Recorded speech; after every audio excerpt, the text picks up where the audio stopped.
नमस्ते सबैलाई, म विवेक पौडेल। आज हामी अनिवार्य गणित अन्तर्गत एससी परीक्षामा हुने प्रश्न नम्बर 8 को ए मा आउने प्रश्नहरुका समाधान गर्छौं। यस्ता प्रश्नहरुको समाधान गर्नुभन्दा अगाडि हामीहरुलाई साध्य 1, साध्य 2 र साध्य 3 को बारेमा राम्ररी थाहा हुनुपर्छ। ती साध्यहरु थाहा नभएसम्म यस्ता प्रश्नहरु समाधान गर्न सकिदैन। त्यसकारणले ती साध्यहरुलाई यो भन्दा अघिल्लो भिडियोहरुमा रहेका साध्य हेरेर तयारी गर्नुहोला। त्यसपछि यस्ता प्रश्नहरुलाई तपाईहरुले सजिलैसँग हल गर्न सक्नुहुनेछ। प्रश्नमा के भनेको छ भन्दा समानान्तर चतुर्भुज PQRS मा PQRS भन्ने एउटा के हो? समानान्तर चतुर्भुज हो। यो समानान्तर चतुर्भुजमा QT के छ? PR मा लम्ब छ। QT PR रेखामा के छ? लम्ब छ। यदि त्रिभुज PSR को क्षेत्रफल 16√3 सेन्टिमिटर स्क्वायर, कसको क्षेत्रफल? PSR को क्षेत्रफल। PSR यसको क्षेत्रफल कति दिएको छ? 16√3 सेन्टिमिटर स्क्वायर। PR बराबर कति दिएको छ? 8 सेन्टिमिटर दिएको छ भने QT को लम्बाई पत्ता लगाऊ भनेको छ। हामीलाई थाहा छ हामीले एउटै आधारमा बनेका दुईवटा त्रिभुजहरु के हुन्छन्? एक आपसमा बराबर हुन्छन्। SR एउटै आधारमा बनेको एउटा के त्रिभुज छ?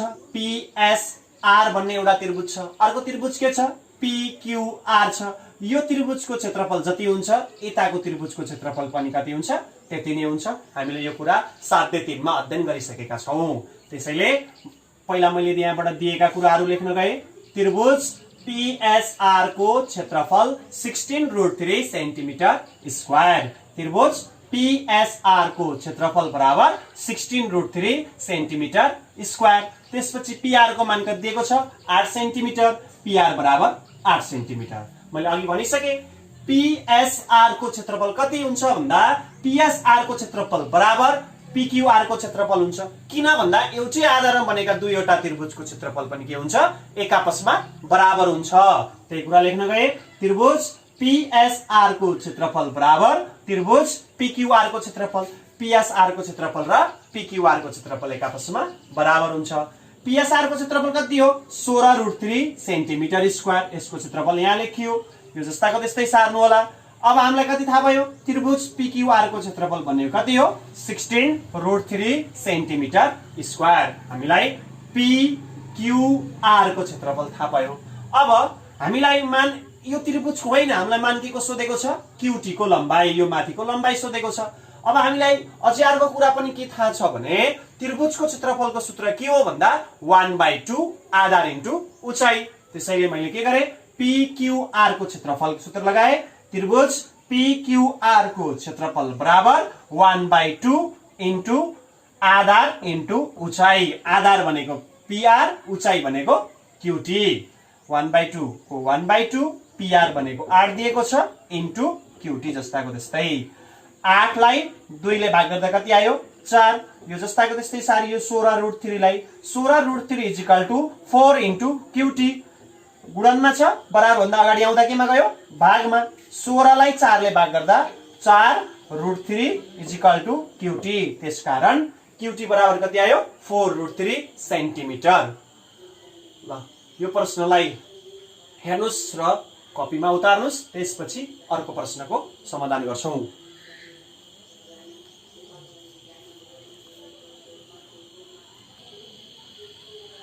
अब हामी दोस्रो प्रश्नको समाधान गर्छौं। दोस्रो प्रश्न हेर्नुस्। समानान्तर चतुर्भुज ABCD को क्षेत्रफल 60 सेन्टिमिटर स्क्वायर छ। कसको क्षेत्रफल भन्दा समानान्तर चतुर्भुज, त्यसको नाम के छ? ABCD। ABCD भन्ने समानान्तर चतुर्भुजको क्षेत्रफल 60 सेन्टिमिटर स्क्वायर छ भने त्रिभुज ADC र त्रिभुज COD को क्षेत्रफल ADC यतापट्टि त्रिभुजको क्षेत्रफल र COD तलपट्टिको त्रिभुजको क्षेत्रफल। एउटा यो ठूलो त्रिभुजको क्षेत्रफल र एउटा यो सानो त्रिभुजको क्षेत्रफल के छ? जोड्दाखेरि 60 सेन्टिमिटर स्क्वायर छ भने हामीलाई छुट्टै के निकाल्न पर्यो? ADC को क्षेत्रफल। एडीसी को क्षेत्रफल कति आउँछ र यो सीओडी को क्षेत्रफल कति आउँछ निकाल्नु पर्यो।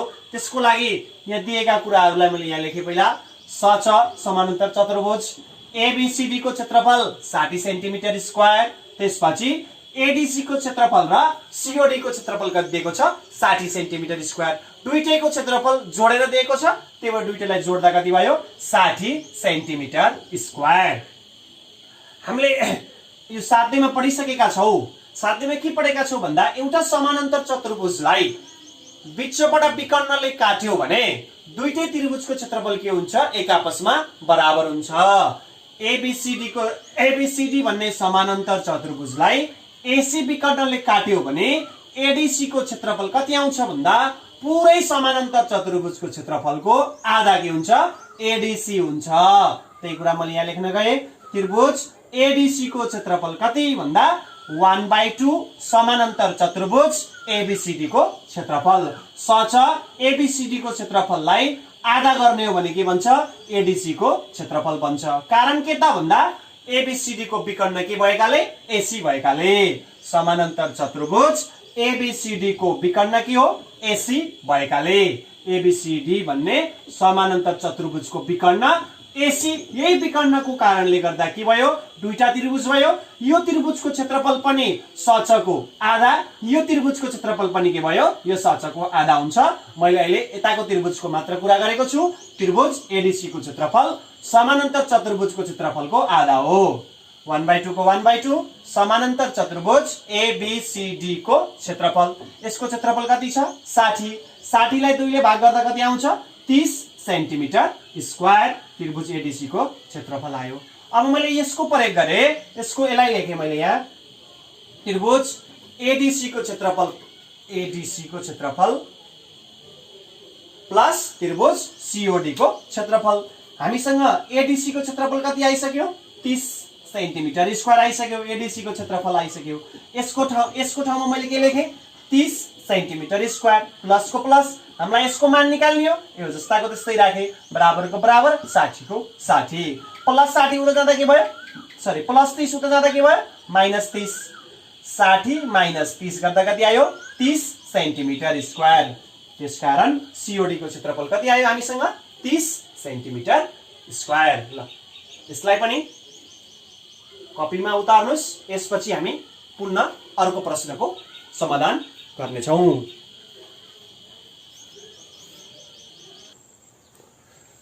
अब हामी तेस्रो प्रश्नको समाधान गर्छौं। तेस्रो प्रश्न यस्तो छ। दिएको चित्रमा यो चित्रमा समानान्तर चतुर्भुज पीक्यूआरएस को क्षेत्रफल कति छ 32 सेन्टिमिटर स्क्वायर।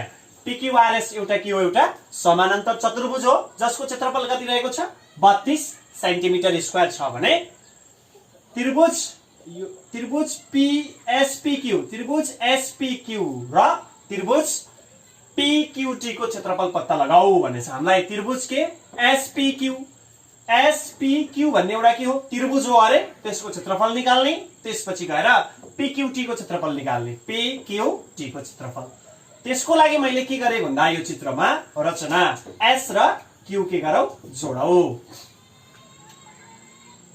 मैले एस र क्यू लाई के गरे यसरी जोड दिए। एस र क्यू जोड्ने बित्तिकै बल्ल के भन्यो एसपीक्यू भन्ने एउटा के भन्यो त्रिभुज बन्यो। हामीले यो कुरा पढिसकेका छौं। एउटै पीक्यूआरएस भन्ने एउटा सच हो। यो सचलाई विकर्णले काट्छ भने समानान्तर चतुर्भुजको क्षेत्रफलको आधा के हुन्छ एसपीक्यू को क्षेत्रफल हुन्छ भनेर हामीले साध्य 2 मा पढिसकेका छौं। पीक्यूआरएस एउटा के हो समानान्तर चतुर्भुज हो। हामीले यसलाई यसरी पनि हेर्न सकिन्छ, यसरी पनि निकालेर हेर्न सकिन्छ।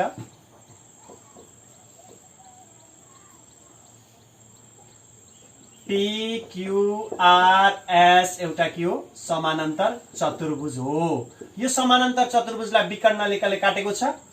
एसक्यू भन्ने विकर्णले काट्ने बित्तिकै यो समानान्तर चतुर्भुजको क्षेत्रफलको आधा एसपीक्यू यो पनि हुन्छ आधा यो पनि हुन्छ। अर्थात यसको क्षेत्रफल बराबर यसको क्षेत्रफल हुन्छ। दुईटैको क्षेत्रफल जोड्दा के भन्छ पीक्यूआरएस को क्षेत्रफल हुन्छ समानान्तर चतुर्भुजलाई आधा गर्ने बित्तिकै के बन्यो? यो त्रिभुज बन्यो। त्यही कुरा लेख्न गएछु म। त्रिभुज एसपीक्यू को क्षेत्रफल कति भन्दा पीक्यूआरएस भन्ने सचको आधा 1/2 समानान्तर चतुर्भुज पीक्यूआरएस को क्षेत्रफल। पीक्यूआरएस लाई आधा गर्ने हो भने के भन्छ? एसपीक्यू को क्षेत्रफल भन्छ। कारणमा समानान्तर चतुर्भुज पीक्यूआरएस को विकर्ण के हो? एसक्यू भएकाले पीक्यूआरएस को विकर्ण के मानियो? एसक्यू। एसक्यू एउटा सिंगो समानान्तर चतुर्भुजलाई विकर्णले काट्ने बित्तिकै दुईटा त्रिभुज बन्छ। त्यो दुईटै त्रिभुजका क्षेत्रफल एक आपसमा के हुन्छन्? बराबर हुन्छन्। सचको आधा के भयो? त्रिभुज। 32 लाई 2 ले भाग गर्दा कति भयो? 16 सेन्टिमिटर स्क्वायर। यसरी एसपीक्यू को क्षेत्रफल निकालियो। अब हामीलाई एसपीक्यू को क्षेत्रफल आयो भने हामीलाई अब कसको चाहिएको छ? पीक्यूटी को क्षेत्रफल चाहिएको छ। पीक्यूटी को क्षेत्रफल अब यसो हेर्नुहुन्छ भने यो 7/3 सँग जोडिन गएको छ है। 7/3 सँग जोडिन गएको छ यो चित्र। कसरी 7/3 मा जोडियो भने एउटै आधार पीक्यू, एउटै आधार पीक्यू, यही आधारसँग समानान्तर भएर जाने रेखा के रेखा भन्दा एसटी रेखा। यिनीहरू बीच बनेका त्रिभुजहरूको क्षेत्रफल के हुन्छ? एक आपसमा बराबर हुन्छ भनेर हामीले 7/3 मा पढेका छौं। 7/3 मा के भनेको छ? एउटै आधार पीक्यू र यही आधारसँग समानान्तर भएर गएको एसटी बीच बनेका त्रिभुजहरूको क्षेत्रफल के हुन्छ? बराबर बन्यो एसपीक्यू। यो त्रिभुजको क्षेत्रफल बराबर पीक्यूटी को क्षेत्रफल हुन्छ। यो हामीले 7/3 मा अध्ययन गरेका छौं। 7/3 मा एउटै आधार र उही समानान्तर रेखाहरू बीच बनेका त्रिभुजहरूको क्षेत्रफल के हुन्छ? बराबर हुन्छ। त्यही कुरालाई मैले यहाँ गर्न गएको छु। त्रिभुज एसपीक्यू को क्षेत्रफल, एसपीक्यू यसको क्षेत्रफल बराबर के? पीक्यूटी को क्षेत्रफल। पीक्यूटी को यो त्रिभुजको क्षेत्रफल र यो त्रिभुजको क्षेत्रफल एक आपसमा के हुन्छ? बराबर। यो 7/3 मा रहेको छ। त्यही कुरालाई लेखेको छु मैले। एउटै आधार पीक्यू र उही समानान्तर रेखा पीक्यू र एसटी मा बनेका त्रिभुजहरूको क्षेत्रफल के हुन्छ? बराबर हुन्छ। एसपीक्यू को क्षेत्रफल जति आयो त्यो क्षेत्रफल नै कसको हो? पीक्यूटी को क्षेत्रफल हो। त्यसकारण पीक्यूटी को क्षेत्रफल कति आयो? 16 सेन्टिमिटर स्क्वायर। ल यसलाई पनि उत्तर पुस्तिकामा उतार्नुस्। यस लगत्तै फेरि अर्को प्रश्न पनि समाधान गर्नेछौं।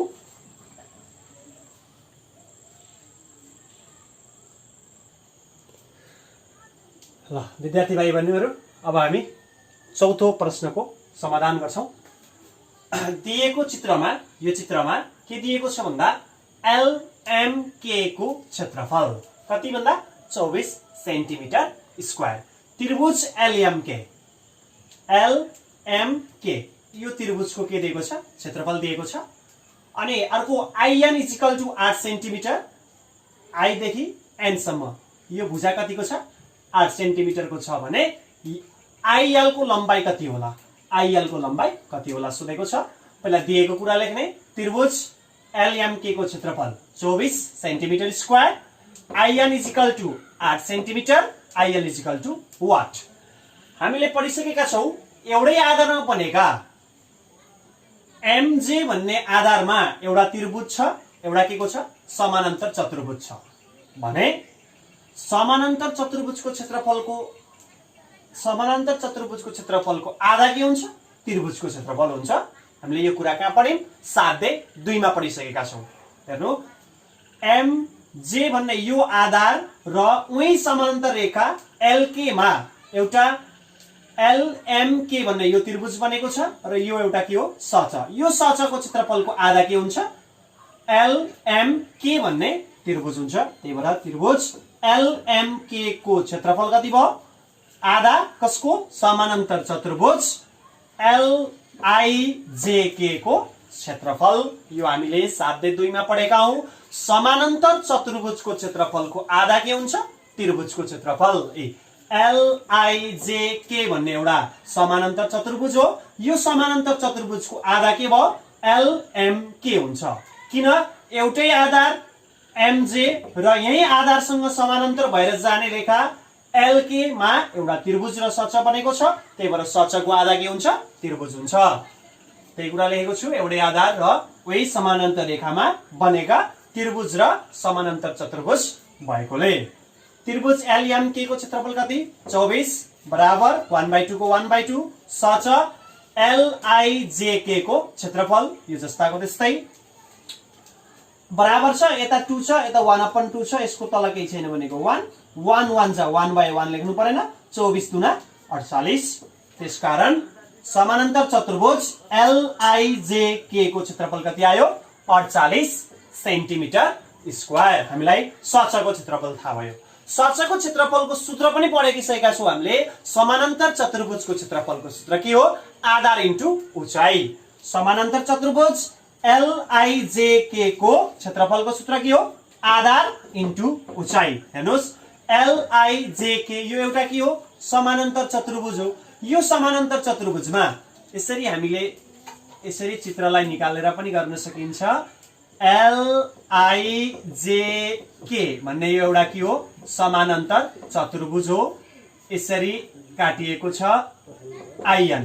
समानान्तर चतुर्भुजको क्षेत्रफलको सूत्र के हो मानन यो आधार यसलाई आधार मान्ने हो भने आधार इन्टु उचाइ। यो आधार इन्टु उचाइ आधार इन्टु उचाइ। अब मैले यो आइएल किन लेखे भन्दा समानान्तर चतुर्भुजका के हुन्छ सम्मुख भुजाहरू जहिले पनि बराबर हुन्छ।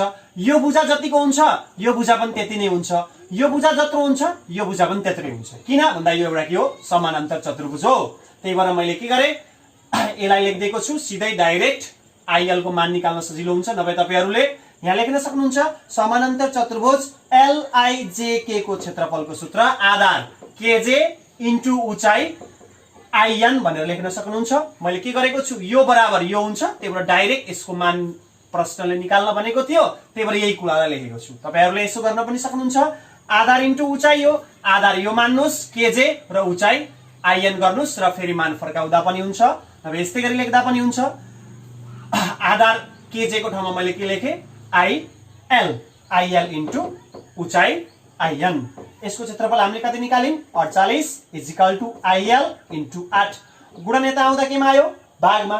48 लाई 8 ले भाग गर्दा कति आयो 6। त्यसकारण आइएल इजिकल टु कति सेन्टिमिटर आयो 6 सेन्टिमिटर।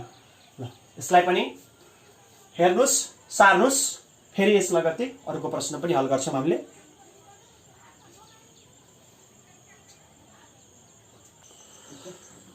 ल विद्यार्थी भाइ बहिनीहरु अब हामी पाँचौं प्रश्नको पनि समाधान सिक्ने छौं। चित्रमा एई समानान्तर बीसी। एई र बीसी के छन् एक आपसमा एउटै आधार बीसी र यही आधारसँग समानान्तर भएर गएको रेखा कुन हो एई रेखा हो। यो आधार र यही आधारसँग समानान्तर भएर एई रेखामा एउटा वर्ग बनेको छ एबीसीडी भन्ने एउटा वर्ग र त्रिभुज के छन् एबीसी छन्। एबीसीडी भन्ने एउटा वर्ग छ र अर्को के छ त्रिभुज जसको नाम ईबीसी छ। यदि एसी एबीसीडी वर्गको विकर्ण विकर्ण भन्नाले सम्मुख भुजा जोड्ने रेखालाई विकर्ण भनिन्छ। सरी सम्मुख कोण जोड्ने रेखालाई यसको सम्मुख कोण यो रेखालाई के भनिन्छ विकर्ण भनिन्छ। एबीसीडी को विकर्ण के रहेको छ एसी रहेको छ जसको नाप कति छ 6 सेन्टिमिटर छ भने त्रिभुज ईबीसी को क्षेत्रफल पत्ता लगाउन भनेको छ। हामीलाई क्वेशनले के भनेको छ ईबीसी को क्षेत्रफल। त्यसको लागि यो प्रश्नमा दिएको कुरा यो एसी बराबर 6 सेन्टिमिटर एसी बराबर 6 सेन्टिमिटर। मैले के गर्न खोजे भन्दा वर्गको क्षेत्रफल निकाल्न खोजे। हामीलाई अवगतै छ थाहा नै छ वर्गको क्षेत्रफलको सूत्र के हो भन्दा 1/2 d स्क्वायर। विकर्ण पहिलो विकर्ण र दोस्रो विकर्णको नाप एउटै हुने भएकाले वर्ग एबीसीडी को क्षेत्रफलको सूत्र 1/2 इन्टु d स्क्वायर। जस्तै d भन्नाले विकर्ण भन्ने बुझिन्छ डायगोनल्स। एबीसीडी को क्षेत्रफल 1/2 इन्टु d स्क्वायर। d भनेको एसी विकर्ण हो जसको नाप कति छ 6 को स्क्वायर 36। 36 लाई 2 ले भाग गर्दा कति आयो 18। एबीसीडी भन्ने के आयो एउटा वर्गको क्षेत्रफल आइसक्यो। हामीलाई क्वेशनले के पनि भनेको छ एई समानान्तर के रहेको छ बीसी। यो आधार र यही आधारसँग समानान्तर भएर कुन गएको छ एई गएको छ भने यो वर्गको क्षेत्रफलको आधा के हुन्छ यो त्रिभुज हुन्छ। किन भन्दा एउटै आधार र उही समानान्तर रेखाहरू छन्। प्रश्नले भनेकै छ एउटै आधार बीसी र यही आधारसँग समानान्तर ए। प्रश्नले भनेको छ ए समानान्तर बीसी। ए र बीसी समानान्तर भएको कारणले गर्दा यो वर्गको क्षेत्रफलको आधा के हुन्छ? यो त्रिभुजको क्षेत्रफल हुन्छ। मैले सच्च लेखेछु, यो वर्ग त्रिभुज एबीसी को क्षेत्रफल इज इक्वल टु 1/2 वर्ग एबीसीडी को क्षेत्रफल। एबीसीडी को क्षेत्रफल कति आयो? 18। 18 लाई 2 ले भाग गर्दा कति आयो? 9 सेन्टिमिटर स्क्वायर। धन्यवाद।